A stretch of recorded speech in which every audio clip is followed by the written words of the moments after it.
Friends, welcome to my channel. তো দেখো আমি আজকে সকালবেলা উঠে গেছি। তো কে কে সকাল সকাল উঠেছো তোমরাও কমেন্টে জানিও। তো দেখো আমি তো সকালে উঠে গেছি। উঠে গিয়ে আজকে আমি কি করব সকালে সারাদিন, আমার মেয়ে একটা অসুস্থ। তো কি করছি সেটাই আজকে তোমাদের কাছে শেয়ার করলাম। তো তোমরা দেখতে থাকো। তো এখন আমি ঠাকুরকে জাগাবো। আমার ঘরে রাধা মাধব আছে। তো রাধা মাধবকে ঘুম থেকে ওঠা। তো দেখো আমি পর্দাটা তুলে দিয়েছি। এটা দিয়ে আমি রাত্রেবেলা মানে সন্ধ্যা বাতি দেওয়ার পরে এটা নামিয়ে দিই, যেহেতু ঠাকুরকে মানে ঢেকে রাখতে হয়, তাই এই জন্য ঢেকে রেখেছি। আর এই যে আমার মহাদেব। তো কালকে আমি একটু ব্যস্ত ছিলাম, তো সন্ধ্যাবেলায় আমি ঠাকুরের ফুল টুলগুলো তুলতে পারিনি, যেহেতু ওগুলো সন্ধ্যার পরে ওগুলো ঠাকুরকে এগুলো ফুল টুল তুলে রাখতে হয়। কারণ ঠাকুর, আমরাও কি শুতে গেলে আমরাও তো পরিষ্কার পরিচ্ছন্ন হয়ে শুতে যাই, তো ঠাকুর কেন যাবে না? তো ঠাকুরকেও এরকম ফুল টুল তুলে পরিষ্কার পরিচ্ছন্নভাবে করে বালিশ পেতে, এই যে কোল বালিশ, এই বালিশ আছে ওখানে, এই যে বালিশগুলো দিয়ে ঠাকুরকে শুইয়ে তারপরে আমি ঠাকুরকে ঢেকে দিই পর্দাটা দিয়ে। তারপরে সকালবেলা ঘুম থেকে উঠে ঠাকুরকে হাতে তালি দিয়ে ঠাকুরকে জাগায়। তারপরে সকালবেলা ঠাকুরকে তুলে তারপরে আমি কাজ শুরু করি। তারপরে এই ঘরে চলে আসলাম। এই ঘরেও এসে বিছনাটা তুলে নিলাম, বিছনাটা তুলে নিচ্ছি। তুলে নিয়ে বিছনাটা ভাঁজ করে নিচ্ছি। আর সকালবেলা প্রচণ্ড পরিমাণে ঠান্ডাও লেগেছে আমার, তো একটু লেট করেই উঠেছি। মানে এত ঠান্ডা লেগেছে, রাত্রেবেলা দম নিতে পারছিলাম না, মানে এতটাই কষ্ট হচ্ছিল। আর আমার বড় মেয়েরও খুব শরীর খারাপ, ওকে রাত্রেবেলা উঠে উঠে দেখতে হয়েছে। তো দেখো বিছনাটা এবার একটু ঝেড়ে নিলাম। তো দেখো, তারপরে এই ঘরে চলে আসলাম। এই ঘরে এসে খাটটা ঝাড় দিয়ে নিলাম। তো ঝাড় দিয়ে তারপরে আমি এখানে এই ঘরটাও পরিষ্কার করে নিলাম। পরিষ্কার নিয়ে এবার ঘরটা ঝাড় দেবো। তো দেখো ঘরটা ঝাড় দিতে শুরু করেছি, ঝাড় দিচ্ছি।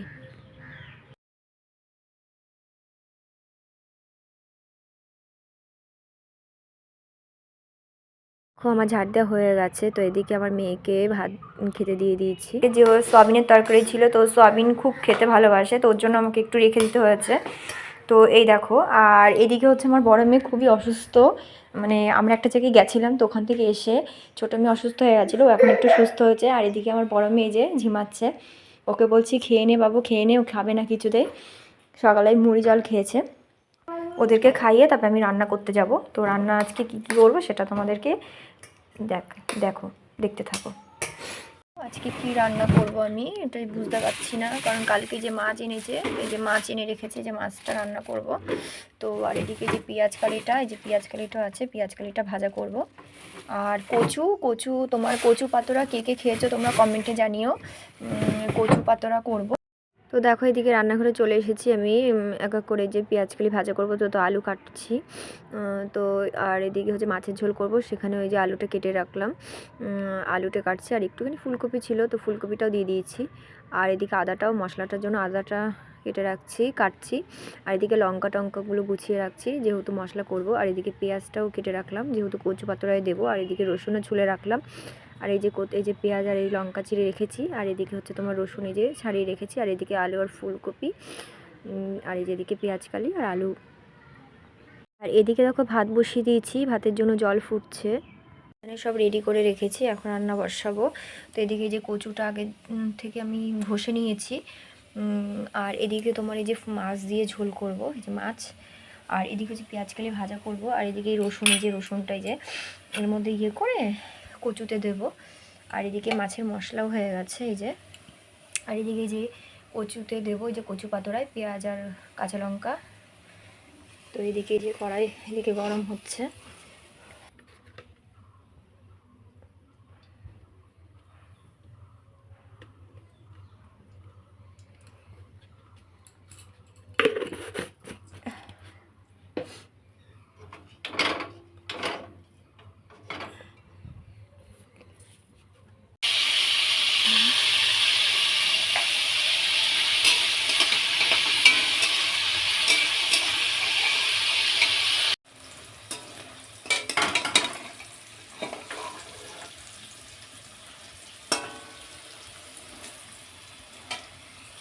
ওই যে পেঁয়াজ কালিটা নামিয়ে নিয়েছি, এখন এবার কচু পাতুড়াটা করব। তো কচু পাতুড়াটা কেমনভাবে করছি তোমরা দেখো।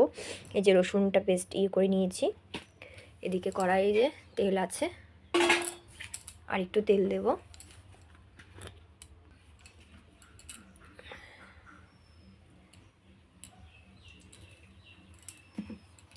তেলটা একটু গরম হোক। তো দেখো তেলটা গরম হয়ে গেছে, তেলের পরে যে কালো জিরে দেবো। এবার কেটে রাখা এই যে পেঁয়াজ আর এই যে কাঁচা লঙ্কা চিরাটা এটা দিয়ে দেবো তেলের পরে।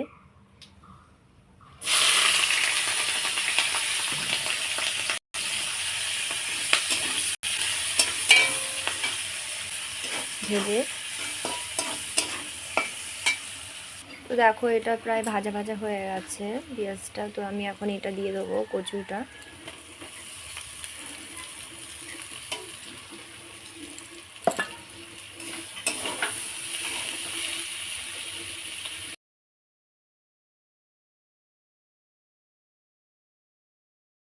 তো কচু পাতুড়া আমার হয়ে গেছে, এই যে প্রায় এই যে।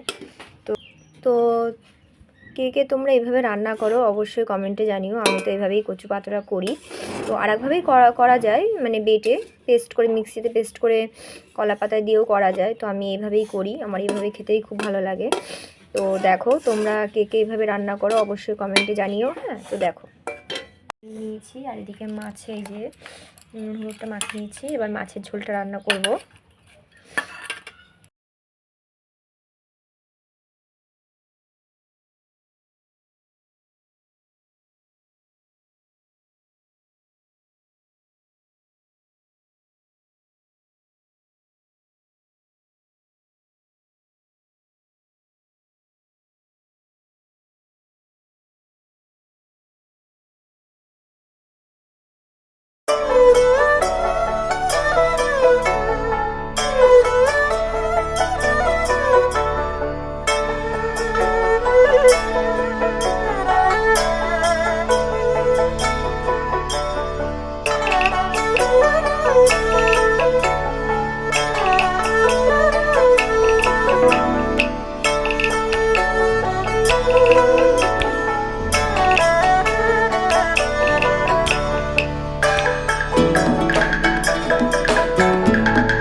আমি স্নান করে পুজো দিতে চলে এসেছি, কারণ যেহেতু বলেছিলাম আমার রাধা মাধব আছে। তো রাধা মাধবকে এখন স্নান করাবো, পুজো দেবো। তো দেখো তোমরা,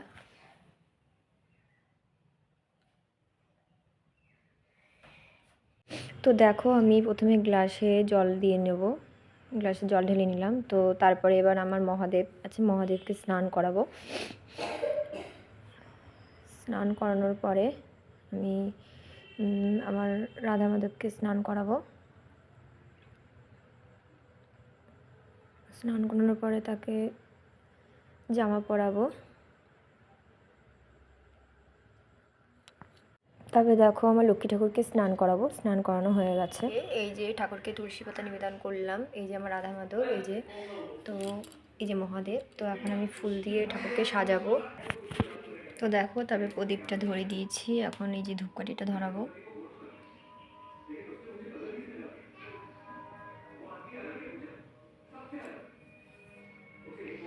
এদিকে আমার ঠাকুরকে ফুল দিয়ে সাজানো হয়ে গেছে, এই দেখো। এই যে এটা আমার লক্ষ্মী, আর এই যে আমার গুরুদেব, এদিকে সাজানো হয়ে গেছে। তো প্রথমে আমি নিবেদন করব,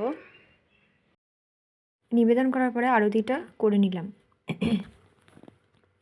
তারপর এদিকে এসেছি, পুজো দেওয়া ওইদিকে হয়ে গেছে, তো এদিকে এসেছি তুলসী গাছে জল ঢালতে। তো তুলসী গাছে জল ঢালতে কী মন্ত্র বলতে হয় সেটা তোমরা যদি জানো অবশ্যই কমেন্টে জানিও। আমি তো জানি। তো দেখো, তুলসী তুলসী নারায়ণ তুমি তুলসী বিদ্যমান, তোমার সেই ঢালে জল অন্তিমকালে দিয়স্থল।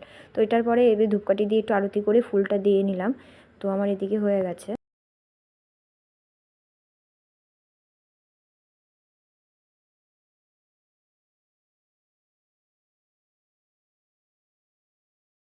তো দেখো, আমার পুজো দেওয়া কমপ্লিট হয়ে গেছে। তো আমি এখন ভাত খাবো।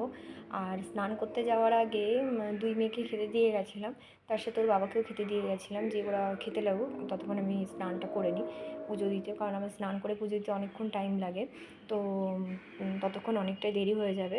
তো ওই জন্য আমি বললাম তোরা খেয়ে নি, আমি স্নান করে পুজোটা দিয়ে আমি একা খেয়ে নেবো। তো ওদের তো খাওয়া হয়ে গেছে, তো আমারও পুজো দেওয়া কমপ্লিট হয়ে গেছে। তো এখন আমি খেতে বসবো। তো দেখো খেতে বসে গেছি, দেখতেই পাচ্ছ।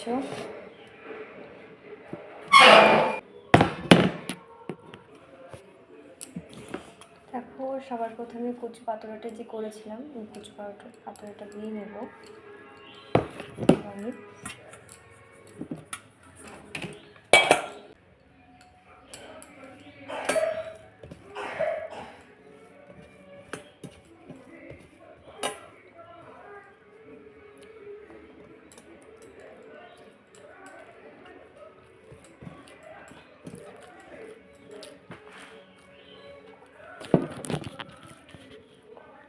তো কচু পাতুড়াটা দিয়ে আমার তো ভাত খেতে খুব ভালো লাগছে, আর খুব সুন্দর হয়েছে, টেস্টি হয়েছে।